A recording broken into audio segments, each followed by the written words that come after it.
Саламатсыздар ма әріптестер. Бүгінгі сіздерге көрсететін программамның аты EducaPlay деп аталады.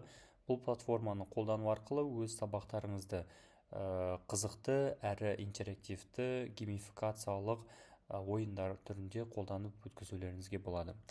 Ең алдымен осы платформаға кіру үшін кез келген браузерге кіресіздер. Поисковикке EducaPlay деп ағылшын тілінде жазамыз. Одан кейін біздер ең бірінші тұрған сайтқа кіресіздер.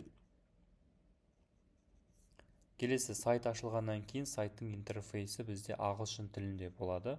Оны орыс тіліне немесе қазақ тіліне аудару үшін тышқанның оң жақ батырмасын басып, осы шыққан контексттік менюдің ішінен перевести на русский дегенді таңдайсыздар. Ал егер сіздерге басқа да тілдерге аудару керек болса, мысалы қазақ тіліне, осы жерде бізде русский дегеннің қасында 3 нүкте бар. Соны басып, выбрать другой язык дегенді таңдайсыздар. Келесі осы жерден қазақ тілін таңдап, тілді қазақ тіліне ауыстырып қойсаңыздар да болады. Келесі, енді бұл жерден өзіміздің жеке аккаунтымызға кіру үшін оң жақтағы жоғарғы бөлігінде авторизация деген батырма бар. Соны басамыз. Келесі, бұл жерден біздер жаңадан қолданушы болғандықтан төменгі жақта бізде тіркелу үшін төменгі жақта бізде получите бесплатный аккаунт деген батырма бар. Сол батырманы басасыздар. Басқаннан кейін сіздерге осындай терезе ашылады. Осы шыққан терезеден өздеріңіздің данныйларыңызды толтырасыздар, яғни аттарыңызды жазасыздар, келесі электрондық пошталарыңызды жазамыз, одан кейін парольді жазып, төменде көрсетілген галочкаларды қойып, зарегистрироваться деген батырманы басамыз. Бұл жерде менде өзімде жеке аккаунт болғандықтан, мен бұл жерден авторизация дегенді басу арқылы өзімнің жеке аккаунтыма кіремін. Келесі, енді бұл жерде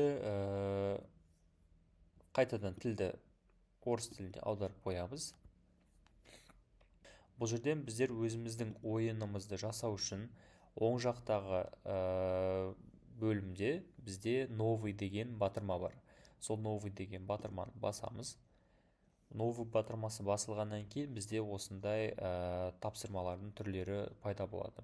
Осы жерден біз өзімізге керекті тапсырмалардың түрін таңдай аламыз. Мысалы, расстановка, яғни орындарды реттілік бойынша орналастыру, я немесе жоқ, лягушачие прыжки, видео викторина, загадка немесе тағы да басқа көріп тұрғандарыңыздай осындай әртүрлі тапсырмаларды орындатып жасатсаңыздар болады. Келесі, бұл жерде мысалы біз осы көрсетілген тапсырмалардың арасынан өзімізге белгілі бір тапсырма таңдап жасайтын болсақ, мысалға бұл жерден біз таңдайық лягушачие прыжки дегенді таңдайтын болсақ, соны басамыз.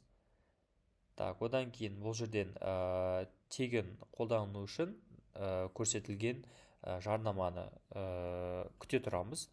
Одан кейін жарнама аяқталғаннан кейін барып тапсырмаларыңызды жасай берулеріңізге болады.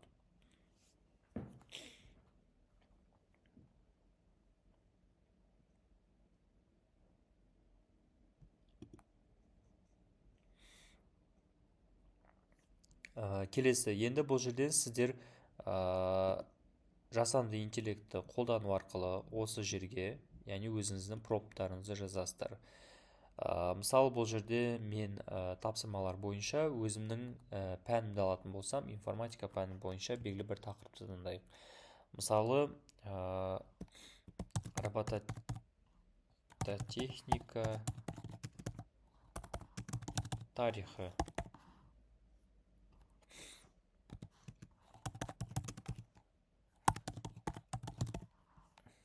И мына жерден generate дегенді басамыз.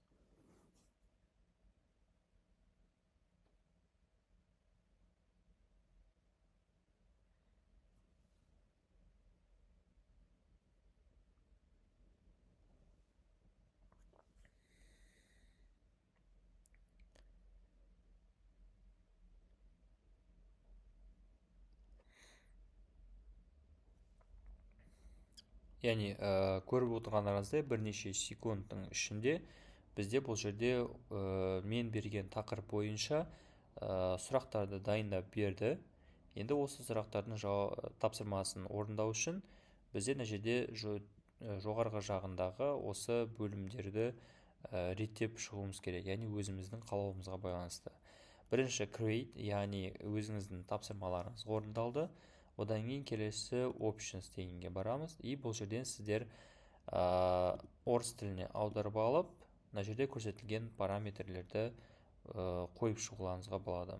Жете салсаңыздар болады. Қайтадан кіріп көреміз. Яғни қосымша мәліметтер осы жерге жазасыздар.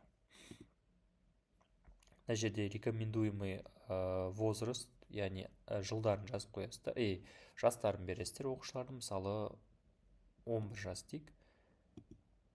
Одан кейін мына жерден пәннің атауын таңдап қойсаңыздар болады.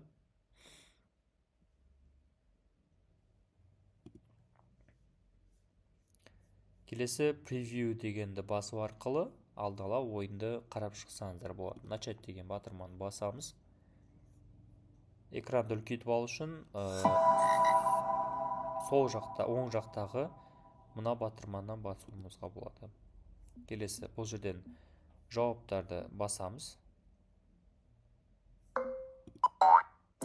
Егер дұрыс жауап бермеген жағдайда бізде құрбақамыз суға батады.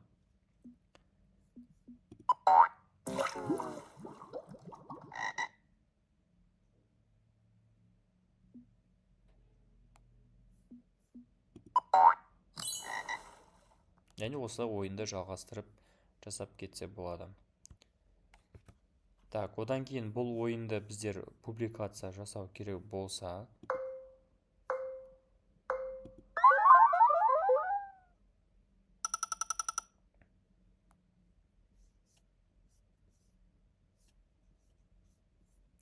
келесі бұл ойынды публикация жасау үшін publish дегенді басамыз. Одан кейін жерде see activity деген бар. Яғни осы батырманы басамыз. И осы жерден оқушыларға жібергілеріңіз келетін болса, онда сіздер мына жерден мынау нүктешені басамыз, яғни бөлісу деген батырманы басамыз. И бұл жерден оқушыларға QR кодты сканерлету арқылы жасатуға болады, немесе сілтемесін осы жерден мына батырманы басу арқылы көшіріп жіберулеріңізге болады. Сол арқылы оқушылар осы ойынға кіріп, сіздің дайындаған тапсырмаларыңызды сіздерге орындап беретін болады.